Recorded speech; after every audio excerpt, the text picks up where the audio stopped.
You know, Waterhole for deer can be an amazing hunting feature for you, and it's a really low risk attraction to deer.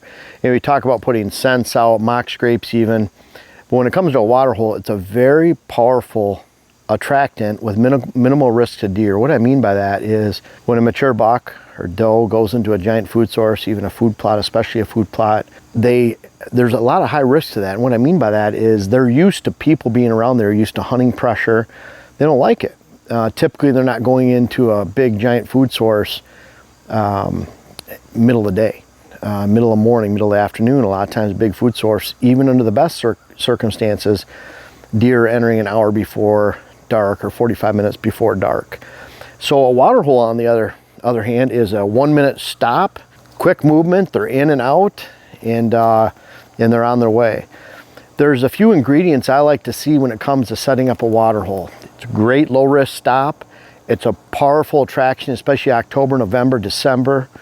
In fact, as green vegetation's dying, deer love hitting a waterhole. Deer, did you know, don't need to hit water for weeks at a time. Doesn't mean they don't need to take a drink, but they get a drink out of a lot of green vegetation. So we're surrounded by alfalfa fields right here. Maybe you have green leaves dropping all around you where you're at. Natural herbaceous growth, soybeans, whatever it might be. Even your green food plots. Deer can take a drink just simply by munching and taking a bite. That's how they get their moisture requirements. However, when buck action heats up in the pre-rut and rut, then they hit water very, very hard. And as that green vegetation is dying in the woods, dying out in the fields, they love water. Our problem around here, though, is it freezes up.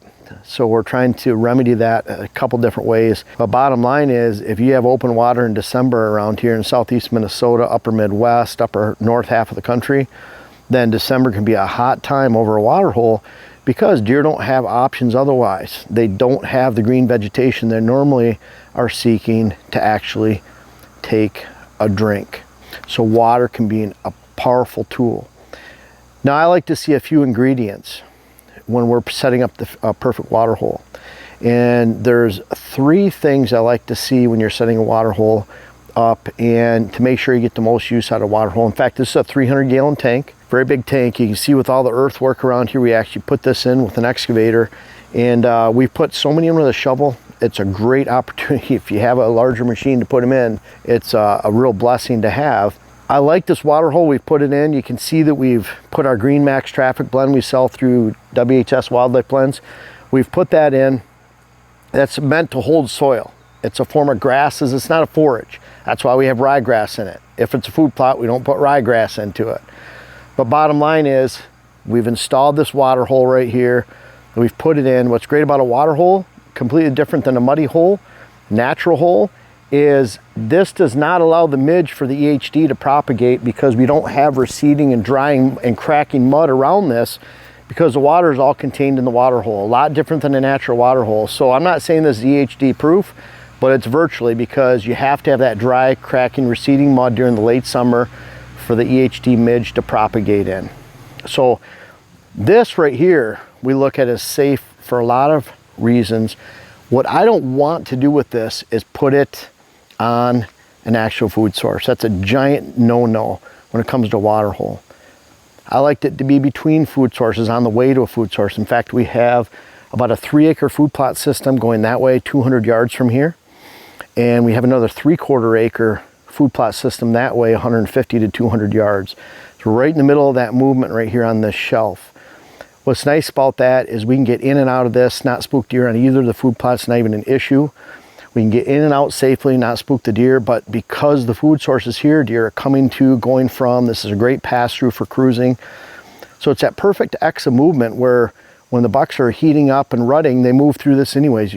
I can't tell you the amount of rutting vocalization we've heard around here with grunting, chasing, crashing, moving through this area, snort wheezing. This is an exceptional spot. So this is already a good spot for cruising, which a lot of times that's a great spot for a water hole.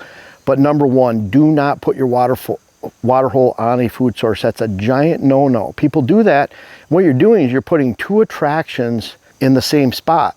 You want to separate the attractions because now you get 2 different stand locations, a lot of times different wind, And again, this is very low risk. The highest risk is a food plot, is a food source. So when you combine the two, it makes sense. You're taking a low risk to a giant old mature buck coming into a water hole. He thinks nothing of coming in here. Very secure, very safe. He can just pop in, pop out. He's in here for a minute, getting a drink and moving on, compared to a food source that he might not even hit during the daylight hours, depending on the time of the season and your amount of hunting pressure you're applying. So you take a low risk attraction, add it to a food plot. Now you just destroyed the risk level of this low risk attraction and it made it equal to the food plot. At the same time, you destroy an opportunity for multiple stand locations, different access routes. And so, number one, don't put it on a food source. Number two, don't put it in a bedding area. Kind of the same thing. We might have a water hole off to the side of a bedding area on the way to food.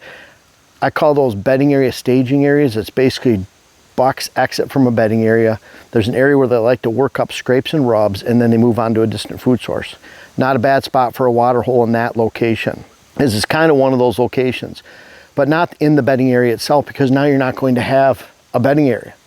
People say, well, there's mature bucks around here. It's a great spot. It's a great spot where deer like to congregate. And this 5 acres is mature bucks are here bedding all the time. When you put a water hole in there, now you increase the traffic there. That mature buck doesn't want to actually bed there anymore. So you can destroy a bedding area with a water hole. You can destroy it with a food source. Off to the side. And this fits that because we have food. And then us on this entire broad point right here, we've created bedding area that steps down. So now we have food in the distance on either side, bedding area stepped off and below on these benches. And so a buck can come out of here and come up here and take a drink at any time. And he doesn't have to go through the food, doesn't have to expose themselves, and he's right next to his bedding area, potentially off on these points right here. So number one, can't be on a food source. That's probably the biggest no-no. Number two, can't be in a bedding area. But number three, the edge of a bedding area, between food sources, perfect spot for a water hole.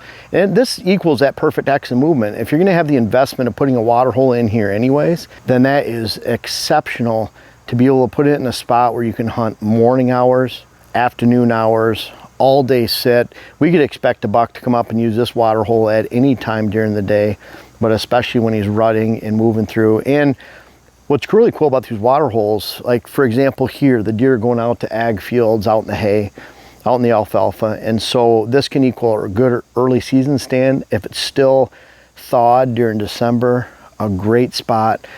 And I want to mention with a water hole, one of the biggest sins I see with a water hole is you have it in a spot where you can't shoot to it with a bow. People say, well, I have water on my property, so it's a good property. It's a good deer hunting property. Got to have water. It's actually the opposite. Now, water, when it comes to swamps, elevation change equals diversity. That's a good thing. Diversity is a good thing when it comes to lowland, highland, dry areas, wet areas. That'll equal plant diversity, herbaceous plant diversity, shrubs, trees, lots of different type of habitat diversity, and that's a good thing. But when it comes to dictating where deer travel, if you don't have water, it's a really good thing, because where you add water, it'll become a hot spot for the hunting season. And if you add water in a spot you can't hunt, that's a big no-no. So we're setting this up for success. It is the perfect location for a water hole. It's that classic X movement between everything, adjacent to bedding, between giant food sources. We have really good access out here. We have a giant switchgrass line on the outside, and then it's ag.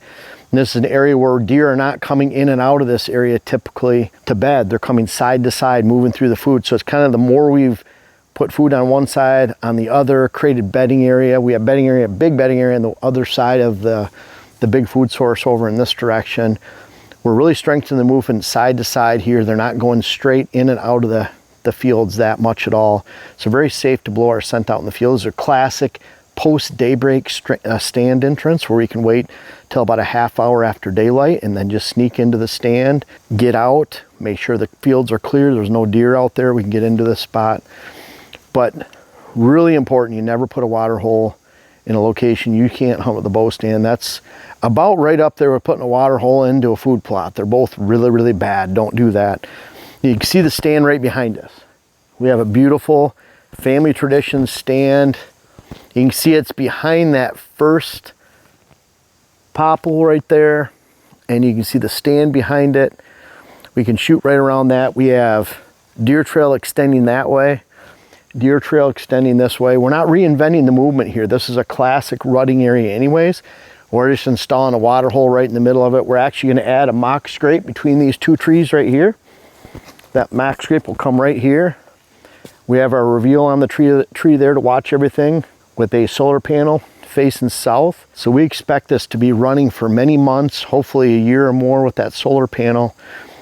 We have a stand location. One thing I really like about this is you can see where we cleared the stand location. We didn't put all the debris right here. It's back in here. We have a couple oaks that we've hinge cut, but we have a lot of trees back here so that deer can't go from the water hole to the stand. We put the stand about that perfect distance of 23 to 25 yards. I don't like it 15, 18 yards because deer might pick you off. We have a blockage so deer can't come in here to the stand, from here to the stand. We're just watching a natural cruising trail. So if you're thinking about installing a water hole this year, a lot of digging, you always want to have at least 100 gallons. We found with a 300 gallon, you can see the way it's sloped here, this collects water. We'll probably never have to fill this, at least during the hunting season. With 300 gallons, deer go through about 100 gallons every 3 to 4 weeks. Always keep that in mind with your planning. If you're putting a 100-gallon water hole in, you have drought and moderate deer use, it will empty within about 4 weeks. We found this is only down 8 inches. It's 25-inch deep hole, so it's down to 8 inches. If they're hitting it and we have complete drought and they're hitting it in moderate use. So think about all those factors, but a water hole can be an exceptional spot for a rut cruising location, maybe an early season spot if deer are going from bedding to food sources. I always think about deer are traveling perpendicular from their bedding to fields. If you have ag fields in the early season, they're traveling parallel as far as buck rut cruising later towards a rut, late October, November. Water hole can be the perfect fit to your hunt this season. These are some of the points that we like when we install a water hole. They're really important to us. We love having them on the property, and I hope you do too. I appreciate you guys watching the YouTube channel, but I don't know if everyone knows everything that we have to offer, whether it's on whitetailhabitatsolutions.com, our website, our WHS Wildlife Blends, our seed company. Also Instagram you can check out. I'm very active on Instagram, putting strategies on there, photos of what we do every day. Much more active there than Facebook. But our seed, web classes, books, clients, articles. I have over 600 articles on whitetailhabitatsolutions.com, everything whitetail strategy. Of course, we have hats on there, and then make sure to check us out on Instagram again. But lots of stuff to offer. We're always coming out with new things, and this isn't the end of it. We have more things coming soon. Make sure to check us out.